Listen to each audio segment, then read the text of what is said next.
Welcome to episode 13 of the Mile 62 podcast. I'm your host, Richard Elkins, coming to you from Austin, Texas. We cover all things ultra running in the southern United States. Got a few different subjects I'd like to talk about today. Some exciting things have been going on. My headline for tonight's podcast is Ryan Hall. We all know Ryan Hall. I must admit I'm a fanboy. I've been following Ryan Hall since his glory days, and after he's retired, I've been watching him coach his wife Sarah Hall, and to her great success.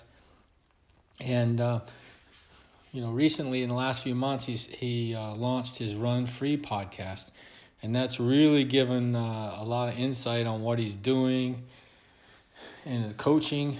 And what's really been exciting lately is he's been getting back into running. And we know that he's been retired 4 years. We all know Ryan. He's the fastest American ever in the half marathon with a 59:43, and the fastest in the marathon with a 2:04:58 at the 2011 Boston Marathon. No one's even gotten close and in the last 4 years. And he's just an amazing guy. We look at today, we get excited when the American runners are running a 2:09. 4 years ago, actually longer than that, he retired 4 years ago, but it's 8 years ago someone was running a 2:04:58. That was Ryan Hall. And so the guy's gotten back into running here and there, but never really stuck with it. His passion is weightlifting. He's a really big guy now. I think he was in the 145, 150 pound range when he was a pro before. And the latest, he's down to 171. But still with a lot of muscle mass and doing his weightlifting. But what's exciting is he's been running for 8 weeks. And the guy is running mile repeats at 5:45 with 5:45 miles. Amazing. I have a hunch that eventually Ryan could segue into ultra running. Maybe it's a dream, but we're seeing that with a lot of these top running pros. Kara Goucher has jumped into ultra running. Des Linden has talked about after her running career, she'd like to get into ultras. I've always thought that maybe Steph Bruce would be a good ultra runner too. A lot of these top runners are just great across many distances, and some have expressed interest in running ultras. But could you imagine if Ryan jumped into ultras, really got back in shape again? I mean, the guy's been running 8 weeks, and he's been out 4 years. He's huge from weightlifting, and he's talking about getting to a 2:18, 2:20 marathon by Houston Marathon in January. Just amazing. His methods of coaching are a little bit different than everyone. I think that's what really interests me. One of his recent podcasts is how to lean out, how to lose weight, get to your race weight. Whereas the last few months, most coaches and podcasters have been, bashing Alberto Salazar, and for good reasons. He's a jerk, but for pushing his athletes to lose weight. Ryan comes out and says, you got to be at race weight to be your optimal weight for competition. Just completely different what everyone else is saying. Anyways, I've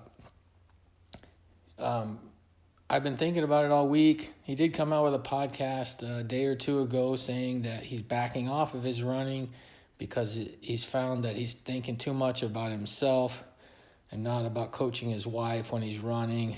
And so let's see.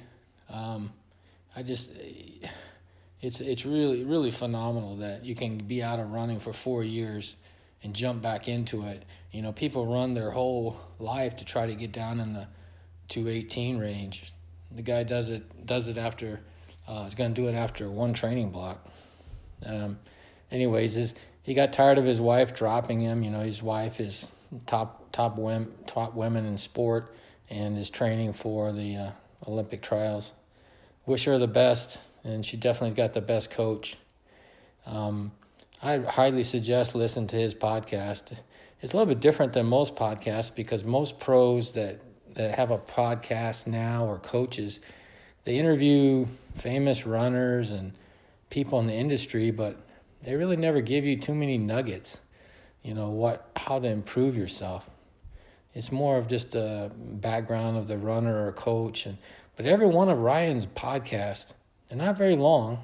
They're similar to mine, 20, 30 minutes, but boy, they have a lot of information there. How to lean out. What does competition mean? He just really does a great job. Highly recommend his podcast. It's one of my favorites. The next thing I would like to talk about is Bandera 100K. This is a flagship event in Texas, and it's this year is sponsored by Hoka. And this year again, it's a golden ticket race for Western states. So the top for 1 and 2 for male and female will get an automatic entry into Western states. And this year they've also added where you'll get UTMB points. They haven't always had that every year. And it looks like this year they're going to be able to run it at the original venue, which has always been the case, except last year because of heavy rain, they had to move it to Camp Eagle. And some other changes that they have put a 12-hour cutoff on the 50K. The 50K will start on Sunday, and the 100K will start on Saturday. With the 100K, there's a 24-hour cutoff. This is a little bit different than previous years. In previous years, the 50K and 100K ran on the same day. But this year, like I said, the 100K is on Saturday with a 24-hour cutoff, and 50K is on Sunday. Also, when you're going out to the state park out at Bandera, make sure you bring cash. It's $10 to get in the gate. If you don't bring cash, they won't let you in. Several people make that mistake every year. Also, I've been studying the registered list. It's a big field. It's sold out race already. And looks like some top pros are coming. I noticed on the female side, we got Amanda Basham. I believe she's sponsored by Ultra. She's coming from Utah. There's Justin Greenwald. He's not a pro, but he's famous. Very good runner. And husband of Gabe Greenwald, which earlier this year passed away, unfortunately, due to cancer. But he's a great runner. He looks like he's coming down from the Northeast. There's a Lisa McDonald. She's coming down from Canada. Great female runner. Has won a bunch of big races. We've got Sally McRae, which is announced that she's coming into town. She runs with Nike. And very good runner. She's based out of the LA area. And then we have Alex Nichols. I believe he's sponsored by Nike. He's coming in from Colorado. Great runner. Runs in a lot of the world championships. But it looks, and then we have a guy named Ryan Montgomery. I don't know him very well, but according to his Ultra sign-up, he's tearing it up in California. He's got a lot of first and second places on the big California races. So I think he will be in the lead pack. And it looks a little bit light on the men's side.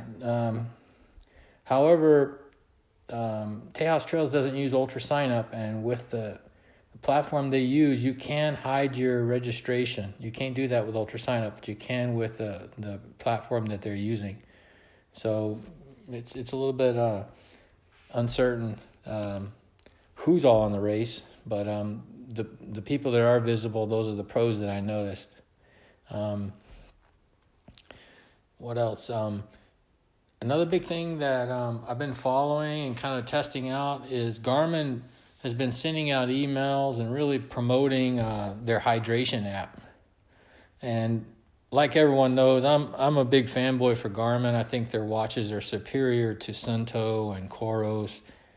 I had a Garmin 5X. Actually, before that, I even had a previous model. I don't even know the model number, but I've had several Garmin watches, and I had the 5X for 2 years, and I think about 3 months ago, I got the 6X Pro, and just love them. Anyways, I downloaded this new Garmin hydration app, And I regret to say that it's really no good. It's set up automatically where basically it's monitoring your water intake, and it doesn't monitor sweat ratio or anything like that. So basically it comes formatted with 1, 2, and 3 cups of water, and you basically can push the button and keep track of your water that way. I could not figure out how to change the container size on my watch, but reading about it further, I'm told that in Garmin Connect you can change the size of the container. But I got frustrated with it. I didn't think it was that good, and I was reading some of the feedback from many other users, and most people said, yeah, I downloaded okay for the high-end watches.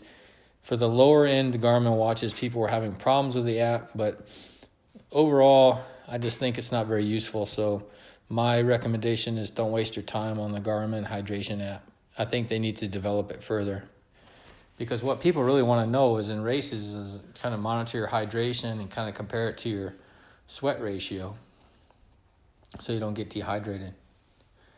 I'd like to also talk about, podcasts. This is, Mile 62 is my podcast. I'm a big fan of podcasts and have been for many years. Last year I put out a top 20 running podcast and published it on Twitter. Got some feedback. Some people liked it. Some people had their own ideas. So this year I just like to talk about some podcasts that I support financially, and then some that I'd listen to, and big suggestions, who you can listen to in the running world. There's quite a few out there. A lot of them I don't like. There's quite a few that I do like. So other than my podcast, Training for Ultra, Rob Steger started this a few years ago. I've been a supporter of his since the beginning, watched him grow. His podcasts are pretty good, and I know he's getting into films now on YouTube, and he's written a book. But he puts out pretty good podcasts. They're focused mainly on the pro athletes, which is different than mine. I want to follow races and technical reviews, and kind of blog the races that are in the Texas area. I plan to do more interviews. I may do some pro interviews if they're running a Texas race, but for the most part, I plan on to start interviewing mid-pack and back-of-the-pack folks that I find interesting and can learn about other people in our community. So like I said, Training for Ultra is a good podcast. 10 Junk Miles, been around a long time, based out of Chicago. Scott Coomer does a really good job. He's a race director, and I support them on Patreon. Same thing with Training for Ultra. So these first couple ones I'm mentioning, I actually support them on Patreon. I think I listen to them so much that I want to donate some money to help them out. So 10 Junk Miles is pretty good. Some pretty harsh language sometimes, so you don't want to listen to it around your family. But I love listening to them in the car.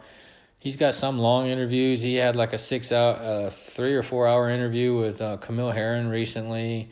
He interviewed Trail Racing Over Texas, Rob Guin. So he does a really good job. The people he interviews, boy, you really know them very well after it. And then he has some gang interviews, they're fun podcasts, and he puts out a lot of podcasts. Does a good job. Only thing I don't like about them is their Facebook page. I was part of it, and it's funny. I joined their Facebook page, and someone posted a picture of me asking if I was a troll or something like that. Kind of a weird way to welcome people into the group. Anyways, it's pretty a lot of bad language, posting a lot of bad pictures in their Facebook group. So I don't suggest joining their Facebook group, but podcast is really great. ultrarunnerpodcast.com, been around for probably 10 years. Excuse me. 10 years. They do a good job. I also support them on Patreon. They're another podcast that mainly talking to pros. I didn't mention about 10 Junk Miles, but he interviews a lot of mid-pack, pros, the whole spectrum. That's what I like about them. Some other podcasts I suggest listen to, which I don't support. I did in the past, but I just kind of streamlined my financial support for other podcasts. East Coast Trail and Ultra podcast. Language can be pretty harsh, but just really a funny podcast. They cover East Coast. Ryan Pluckelman, the host of that podcast, is probably the best podcast speaker on any podcast. Why is that? He's a DJ host. He's a DJ on a radio station. He's got such a voice, never says it's just perfect on the radio, perfect on the podcast. He's just a great speaker. He's joined with Sean Blanton, which is the big race director on the East Coast, Georgia Death Race and Sky to Summit. He's got a bunch of races on the East Coast. But his big race is Georgia Death Race. And Sean Blanton is on there most of the podcast. Just funny as hell. Another podcast you don't want to listen to around your family. Great in the car. Morning Shakeout, Mario Frioli. Listened to him a long time. He's a coach out of the Bay Area, which coaches road runners and ultra runners. Probably about half and half, but he mainly likes to talk about road running. He interviews pros, and I learned some things for it, but if you compare his podcast to Ryan Hall's podcast, the Morning Shakeout doesn't really give you too many nuggets on how to improve your training. It's more of just talking about the people and where they're gone and where they're going. So it's a little bit different podcast. If you compare Ryan Hall and Mario Frioli's, they're both great runners and have retired, but the way they interview and deal their podcast is quite different. But I like both of them. Rogue Running is based in Austin. Talks mainly about road running. Every once in a while talk about trail running. Just a lot of good podcasts, frequent podcasts, based out of Austin, but covers running everywhere.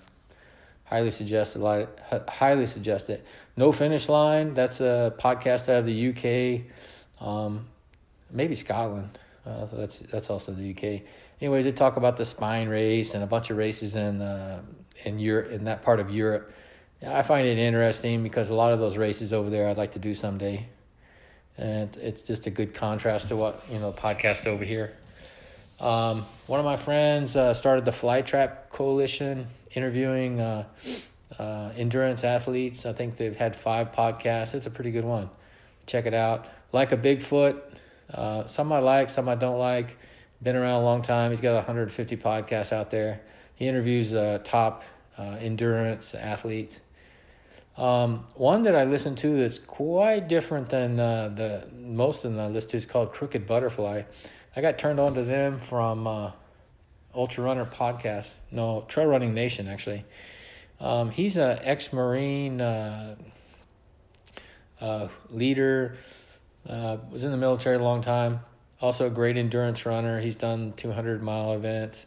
But short podcasts, talking about discipline, talking about, endurance, how to, it's a good one to check out. The guy's got the Navy Cross and just kind of a no-nonsense military type of motivation podcast. I like it. Run Free podcast I mentioned before. Ryan Hall started that a few months back. I think it's a great podcast. A lot of good nuggets in there. A little bit about myself. Last week, I've been mainly biking, and I'm trying to prep for Bandera 100K. Back in the Mosaic 50K earlier this month, about a week and a half ago, I think I sprained my right ankle. I stepped on a cedar stub, and I've been running. I ran after that, but I knew something was wrong, so I've just taken time off. So mainly been weightlifting. Like I mentioned a few podcasts back, I bought a bunch of new weightlifting equipment so I don't have to go to the gym. I can just use it in my house. So I got a bunch of dumbbells and some other equipment. Anyways, I've been weightlifting 3 to 4 times a week and also riding the bike and just trying to give my legs a little bit of a rest, try to heal. They're a little bit banged up. I run an ultra almost every month, and I've been doing that for a long time. Probably running too much, racing too much. Well, racing, put it in perspective, I'm a pretty slow runner, but running an ultra every month, and then training every week as well, put a toll on the body. So I'm starting to spend a little bit more time on recovery to try to get prepared for the next event. So I don't want to injure myself. I've been very fortunate not to have any injuries, just a little banged up here and there. Another plan, I plan to lean out a little bit. I want to knock off about 5 to 10 pounds. I've already knocked off a few pounds already, and the goal is by Bandera, which is middle of January. So lean out some, improving my upper body strength, which I've been working on for the last year because I had some lower back issues in javelina last year, and this year I didn't. So I think I'm improving. So I'm really just working on my core strength, try to see where I can get. Shoes, I plan to either wear Ultra Lone Peaks or Olympus or Temps during Bandera. I have been thinking about maybe wearing my Hoka Evo Mafate. I've only worn them a few times, so the jury's kind of out. I'm going to play with it a little bit. In my last race, I used Lone Peaks, but in 100Ks and 100 miles, I usually use Temps or Olympus, so I might change it up this time. I haven't made a decision yet, but I'd appreciate some feedback. What do you use when you're running a 100K or 100 miler? If you use ultras, send me an email. Give me feedback. I'd like to hear what you do.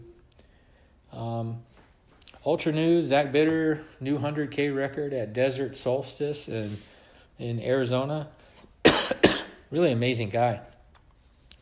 He's just really tearing up the track. 24-hour events and these flat road ultras, we might say, road and track ultras. He's just got almost every record there is now. But just ran an amazing 100K time. I think it was 6 hours and change. Amazing.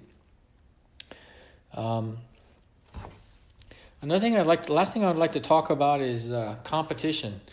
Something I learned on the Ryan Hall podcast. So I got this information from Ryan, but I'd like to share it on my podcast too. It just really hit home, and it's really amazing thing when you think about it, how it relates to ultra running. But Ryan was talking about competition.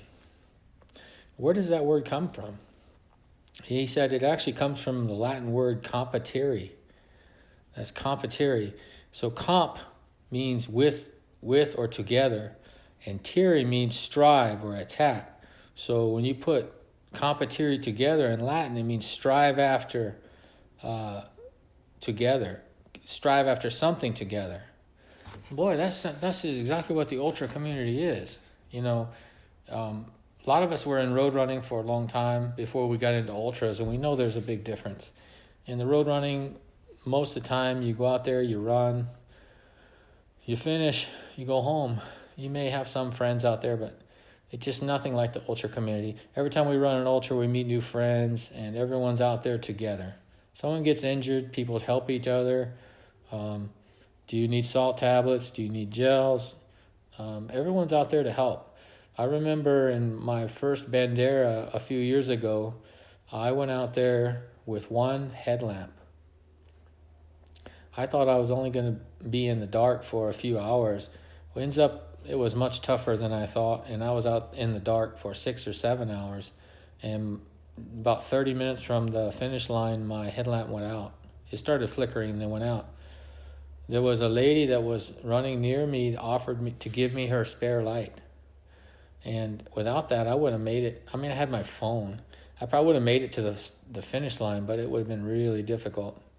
And I used her light, And I got lost a little bit. And by the time I got to the finish line, she had already finished. She was waiting at the finish line for me, and I gave her light back. Just really shows the ultra community. Everyone really cares about each other. So when I saw this definition of competition, it really struck home. Is this exactly what the ultra community is? We strive after something together. We're willing to help each other to finish. Another thing Ryan was talking about, he has a lot of Kenyan friends, and the Kenyans have always been really great running. It's probably number one sport in Kenya. And Ryan Hall was saying that in Swahili, there's a phrase in Swahili, it's slang, it's tuko pamoja. Tuko pamoja means that we are in this together. And he says when you're racing with the Kenyans in a marathon, they're always yelling that at each other. Isn't that great? We're all in this together. It means everyone's out there. And it means when they're going out there to race, they're not so concerned about beating each other. Of course, the end goal is to win, but when they're racing, they're trying to help each other. Just amazing quote. And while we're talking about other languages, I speak fluent Mandarin. In Mandarin, if you're in a race, and I heard this when I was running the Shanghai and Hong Kong marathon, they always say "jayo, jayo, jayo." Jayo it's funny because the literal translation into English means add gas. But if you're in a marathon in Taiwan, China, Hong Kong, you're going to hear that a lot. Jayo, jayo. It's just people yelling it, trying to encourage people to keep going. So I think that's kind of funny. Trying to look at my notes to see if there was anything else I would like to discuss tonight, but I think that's it. One thing I learned from one book that I read from an endurance athlete, I forget his name, was learn to be comfortable being uncomfortable. Learn to be comfortable being uncomfortable. Boy, doesn't that sum up ultra running? Because late in an ultra, it maybe get painful, but the mental game of learning to be comfortable, being uncomfortable is really important, and I think that's important in life and business and everything else too. So I leave that with you. I may have another podcast or two coming out during the Christmas break, but I'd like to take a chance to wish you a Merry Christmas, Happy Holidays, and wish the best for you and your family and the best in 2020. If you'd like to follow me on social media, on Instagram, I'm Runner RWE. That's the same for Twitter, Strava, and Facebook. If you have any feedback or questions, please send me an email to runnerrwe@gmail.com. And if you would, please give me a review on iTunes. Positive or negative, it helps me. It gives me traction for my podcast. My goal is to, find more listeners. I'm not on Patreon. I don't do this for money. I do this for fun. But I like to share what I've learned and promote the races in my area so that you can enjoy them when you come to the area. And if you have any questions, you can look at I have podcasts talking about that race, more than likely. But anyways, happy holidays, and tuning out for now. Have a great day.